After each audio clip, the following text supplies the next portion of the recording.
नमस्कार, आप देख रहे हैं जीटीवी न्यू भारत। मैं हूं आपके साथ उजाला। आइए शुरुआत करते हैं आज की कुछ खास खबरों के साथ। राजेंद्र नगर रामदेव बाबा मंदिर में प्राण प्रतिष्ठा के उपलक्ष्य में आयोजित हो रही है संगीतमय श्री राम कथा।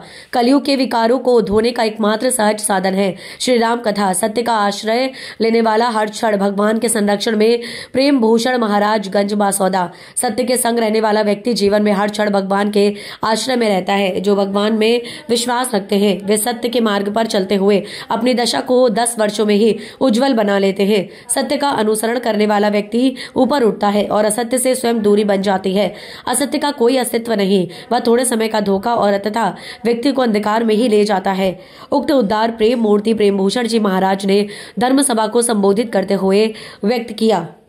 महाराज श्री राजेंद्र नगर स्थित बाबा रामदेव जी दरबार में आयोजित देव प्रतिमाओं को प्राण प्रतिष्ठा एवं श्री रुद्र महायज्ञ के उपलक्ष्य में आयोजित हो रही 9 दिवसीय संगीत में श्री राम कथा का वाचन कर रहे हैं। महाराज श्री ने कथा के तृतीय दिवस पर यह दिव्य संदेश दिया।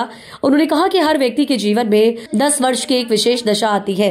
इन वर्षों में यदि मनुष्य सत्य का आश्रय ले ले तो उसका जीवन निखर जाता है और यदि असत्य की ओर झुक जाए तो जीवन का पतन प्रारंभ हो जाता है। कथा में भगवान के प्रकट प्रसंग का वर्णन करते हुए महाराज श्री बोले, संसार में भगवान कुछ नहीं करते, प्रकृति की अपनी व्यवस्था ही सब संचालित करती है।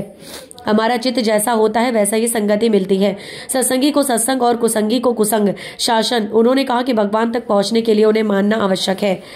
कोई हमें मनवा नहीं सकता, भगवान को स्वयं मानना पड़ता है, तभी उनको जाना जा सकता है। परिवार में थोड़ी कमी बनी रहे, यही भगवान से प्रार्थना करनी चाहिए। महाराज श्री ने सुमधुर भजनों से वातावरण को भक्ति भाव से भर दिया।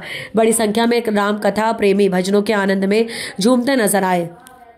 कलयुग के विकारों को धोने का एकमात्र सहज साधन है श्री राम कथा। क्राम क्रोध लोभ मद और मत्सर को कलिमल बताते हुए महाराज श्री ने कहा कि श्री राम कथा इन सभी विकारों को काटने और मन को पवित्र करने का सरल साधन है। मानस में लिखा है, जो कथा को सुनता है, कहता है और गाता है, वह सभी प्रकार के सुखों को पाकर अंत में प्रभु धाम को प्राप्त करता है।